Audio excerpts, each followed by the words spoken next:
Alrighty, folks, happy Sunday to you. And of course, you know I'm feeling great on a Sunday morning because we're coming off a nice win in my daily best play package yesterday.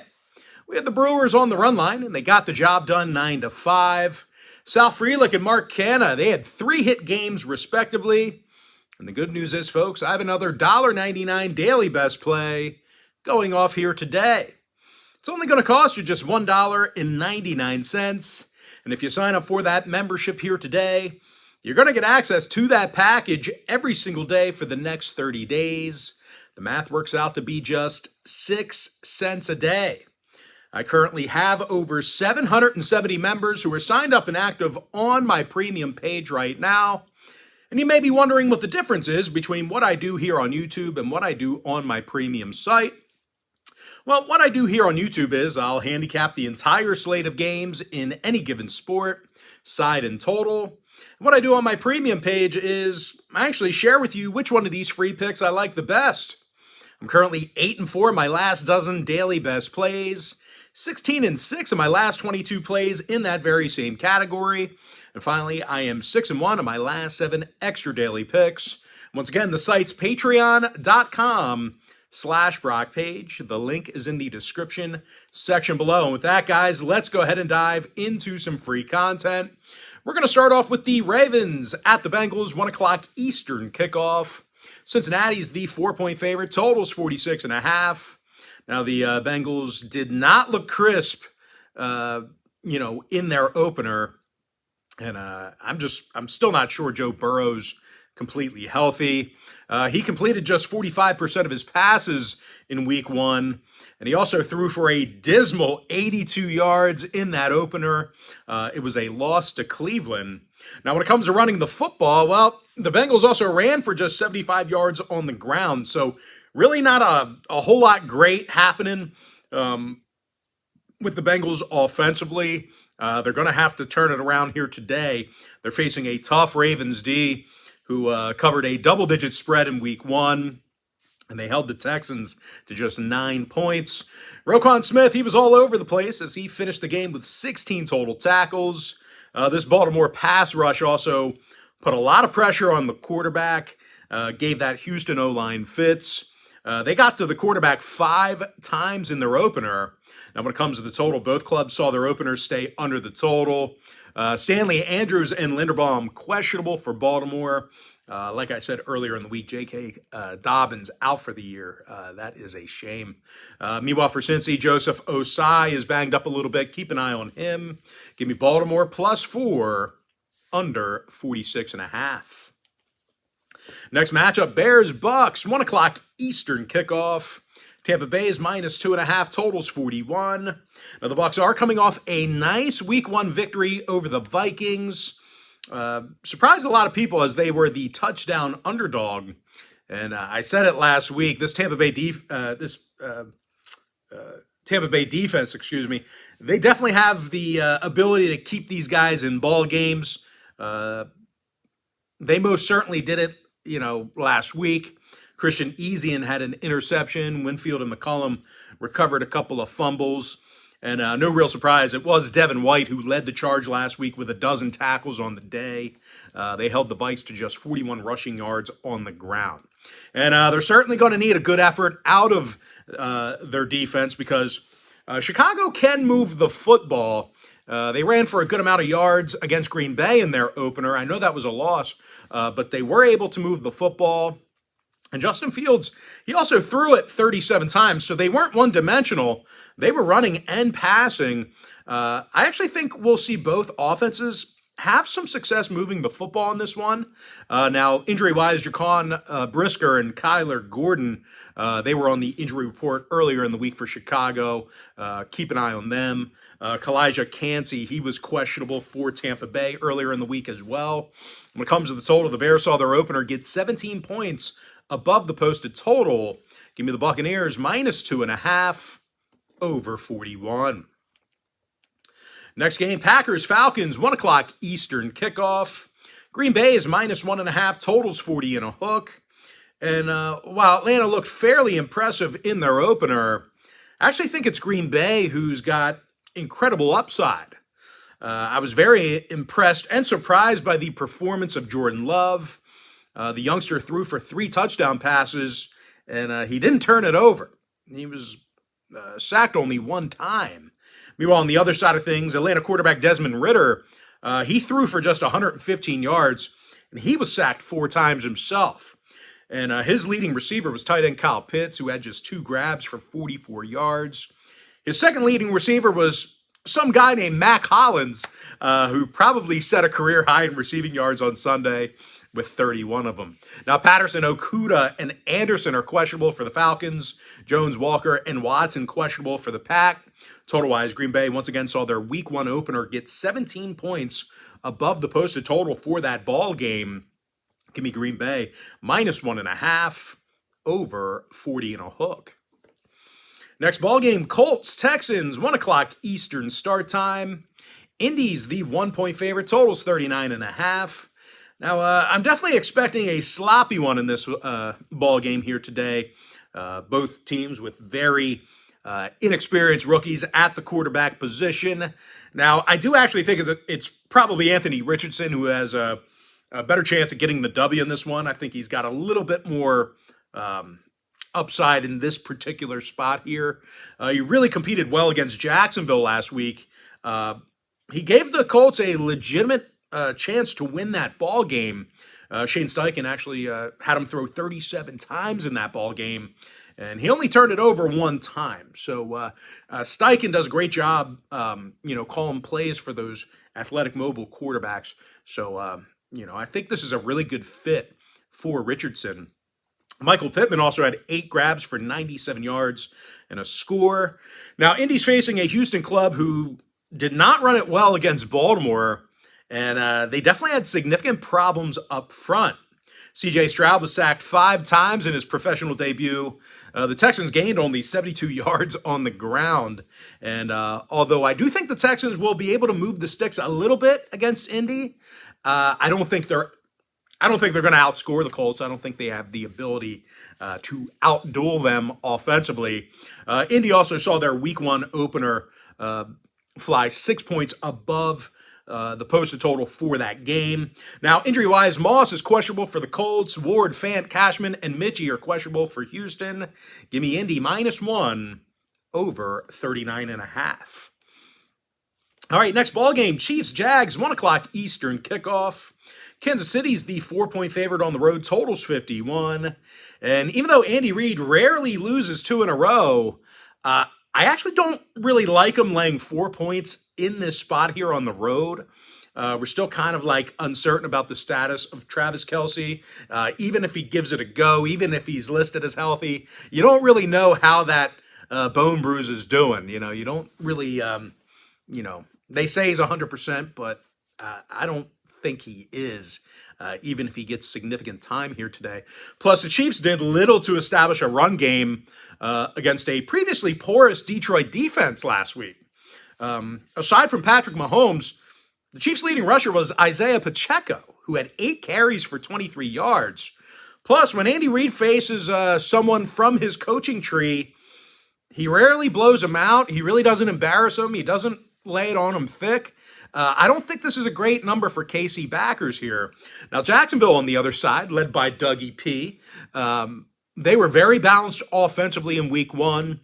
Trevor Lawrence completed 75% of his passes for 241. Calvin Ridley also had 101 yards receiving on the day. I wonder if he has some action on this game. Now, when it comes to the run game, the Jags also rushed for over 100 in the opener. Now, injury-wise, Sheriff Fortner and Jr. are questionable for Jacksonville. Travis Kelce also questionable for the Chiefs. When it comes to the total, Kansas City saw their opener fall 12 points below the posted number. Give me the Jaguars +4 under 51. Next matchup, Raiders, Bills, 1 o'clock Eastern start time. Buffalo's -10, totals 47. Now, I can't really in good conscience lay double digits with the Bills here. They looked awful in the season opener against Zach Wilson and the Jets. Plus, Josh Allen is, for some reason, taking a bunch of unnecessary punishment. I really question his decision-making at times. He really takes hits, takes punishment when he doesn't have to. Now, numbers-wise, Allen threw 3 interceptions, fumbled twice, and got sacked 5 times in their Week 1 game. He was actually just an absolute liability for the Bills offensively in Week 1. Somehow those guys ended up losing to the Jets. That's great. I know the Jets have talent, but Aaron Rodgers went down 4 plays into the game. I mean, you got to... And Buffalo blew a double-digit lead. Now, the Bills did very little to establish the run game against the Jets. Their leading rusher had just 46 yards. They're facing a Raider team here today who held tough defensively in their opener themselves. They held the Broncos to just 16 total points in that opening day win. And we talked about Max Crosby last week, and he definitely made an impact. The rusher had a handful of tackles along with a sack. Meanwhile, on the offensive end, I talked about Jimmy G last week being steady, consistent, type of guy that does enough to win games, does enough not to lose them. Pretty good game. I would say he's even a little bit above a game manager. And I'll tell you what, man, that was a typical Jimmy G performance last week. 20 of 26, 200 yards on the dot, couple of touchdowns, no sacks, no mistakes. I just can't see Garoppolo getting blown out by double digits here. Too good of a game manager. Doesn't let many games get out of hand. Give me the Raiders. Plus 10, under 47. Next matchup, Chargers, Titans, 1 o'clock, Tennessee. The LA Chargers are minus 3.5 on the road. Totals 45. And I just don't trust the Chargers. I don't care how good their offense is. Their defense continues to be terrible year after year. They're not good enough.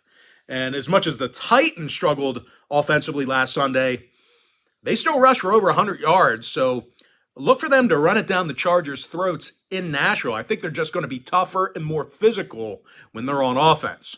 Trey Avery's questionable for Tennessee. Williams, Eckler, Rumpf, and Henley are questionable for the Chargers. LA saw their opener get 20 points above the posted total. Give me the Titans plus 3.5. Over 45. Next matchup, it is going to be Seahawks-Lions, 1 o'clock Eastern start time. Detroit's minus 5 at home, totals 47. And following their impressive Week 1 win over Kansas City, I've got no real rational reason to fade Detroit here. They've looked good on both sides of the ball in spots. Jared Goff threw for 253 yards, didn't turn it over. Receiver Josh Reynolds averaged 20 yards a catch. They're facing a Seattle offense who looked terrible against the Rams in Week 1. Geno Smith completed only 16 passes for 112 yards. Geno Smith looked like himself in that one. I don't know what happened last year. He was steady last year, but this looks like your typical Geno Smith. And speaking of the ground game, the Seahawks gained only 85 yards rushing in Week 1. Lockett, Adams, Cross, Witherspoon, they're all questionable for Seattle. Mosley's questionable for the Lions. Both squads saw their Week 1 openers stay under the total. Give me the Lions, minus 5, under 47. Next ball game. Man. Giants, Cardinals, 405 East. New York's minus 5.5 on the road. Gross. Totals 39.5. Gross. And even though I have no good reason to back the Giants in this spot here, I feel like there's more upside to New York than there is to Arizona. The Cards have a lot of inexperience. They're a little bit questionable talent-wise. Meanwhile, the Giants on the other side, I think they actually do have a bunch of talent. They got good players, good athletes. They have solid experience on both sides of the ball. They have solid experience coaching-wise. I just think they laid an egg in the opener. I think that was a bit of an anomaly against Dallas. Things kind of snowballed really fast, and before you knew it, they were down 16-0. I think it was, I'm not saying it was a fluke. Dallas is very good, but it was a bit of an anomaly. I don't think you're going to see the Giants losing many 40-0 games. Don't think it's going to happen in this spot here. Not looking for a slugfest. I think both defenses are going to play well.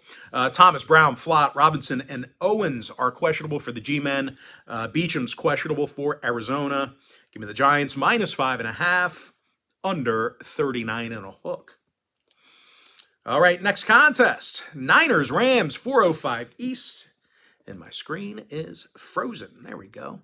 Niners, Rams, 4:05 East. We are going in the wrong direction. I think we're in next week on our screen. Anyway, San Francisco is -8, totals 44. And even though this does feel like a Niners line to me, I kind of think the Rams are back. Matthew Stafford threw for 334 yards last week. Didn't turn it over. He also had a pair of receivers with 100-yard games. I'm really looking for Sean McVay to dial up some plays here to neutralize that 49er pass rush. And to be fair, I can't in good conscience nitpick anything San Francisco's doing right now. They look damn near perfect against the Steelers. I'm not going to trash San Francisco in any way. I mean, I don't think they have any weaknesses, probably at the quarterback position, but he looked good too. I just think the Rams can keep this one within a touchdown. It's a divisional game. They're home. Give me the Rams +8 over 44. All right, next contest, Jets, Cowboys, 4:25 East. Dallas is 9.5, totals 38. Now, the opening week win against New York felt, I don't want to say fluky, but like I said, it was an anomaly. It was they obviously didn't game plan to have Zach Wilson as the starter. I'm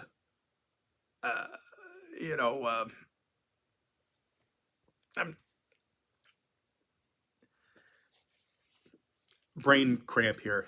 I just think that opening week win against Buffalo was just a little bit interesting.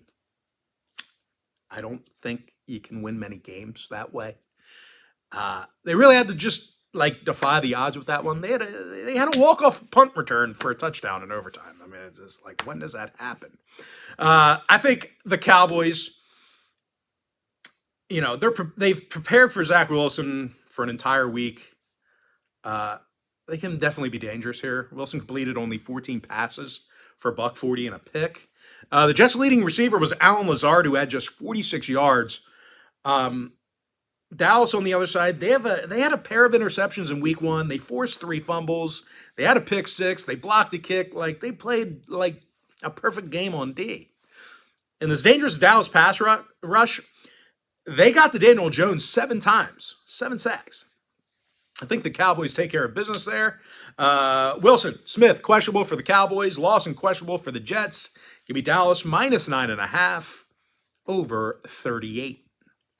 Next matchup, Commanders, Broncos, 4:25 East. Denver's 3.5, totals 39.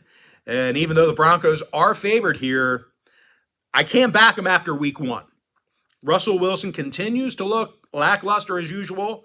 I think his career is in steady decline. He threw for just $177, and his leading receiver had only 34 yards. Now, when it comes to this run game, the Broncos rushed for only 94 yards. Now, they're facing a Washington team who, they were game defensively in their opener.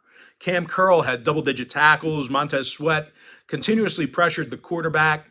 Now, injury-wise, Chase Young, a little banged up here. Keep an eye on him. If he can suit up here today, could be more trouble here for Denver. Now, for the Broncos, Jerry Jeudy and Riley Moss, a little bit banged up. Keep an eye on them. Give me Washington +3.5, under 39. And with that, folks, we're going to jump into our next and final matchup for the video. It's our Sunday Night Football game. Little divisional action here. Dolphins at the Patriots, 8:20 p.m. East. Miami's the 3-point favorite on the road. Totals 46.5.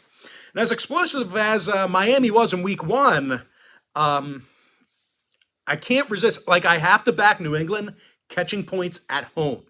This is the second week in a row they're catching points at Gillette. And depending on when you bet the game last week, some of you pushed with New England +5. It depends on when you pulled the trigger on that game. But with Mac Jones throwing for 316 and 3 touchdowns against the Eagles, I got to back this guy catching a few points at home here. The Finns on the other side, they continue to be terrible on defense, especially in the secondary. I had concerns about Miami's defense last week. I said it in the video, and I was right. Now, injury-wise, Armstead, Campbell, Achane, and Hill, They're questionable for the Dolphins. Parker and Brown questionable for New England. Give me the Patriots +3 over 46.5. With that, folks, now it is time for our quick pick recap. Give me the Buccaneers -2.5 over 41. Packers -1.5 over 40 and a hook. Indianapolis -1 over 39.5. I have packages on my premium page starting at just $1.99 for 30 days of service. The math works out to be just 6 cents a day. The link is in my bio. Jaguars +4 under 51. Raiders +10 under 47. Titans +3.5 over 45. Lions -5 under 47. Giants -5.5 under 39 and a hook. Rams +8 over 44. Cowboys -9.5 over 38. Commanders +3.5 under 39. With my next and final free pick, give me the Patriots +3 over 46.5. And with that, folks, that's going to do it for me. Don't forget to check me out on my website. Now, if you do end up getting a package here today on patreon.com/BrockPage, just keep in mind, guys, you're going to get access to that membership every single day for the next 30 days. And as an added bonus, guys, you're also going to get access to all of my cheaper memberships absolutely free. They're going to be included with your purchase. That's why I always tell folks that Chairman membership, it's a full access, all-inclusive package. It gives you access to every single personal play of mine, every single package, every single day for the next 30 days. And as an added bonus, guys, you also get access to my Chairman podcast absolutely free. It's included, excuse me, it's included with your purchase. But most importantly, guys, gotta thank you for joining me right here on YouTube. Really hope you enjoyed all this great free content, all this great free information. And with that said, folks, happy Sunday to you. Best of luck to you. And I look forward to seeing you later on today on my website at patreon.com/BrockPage.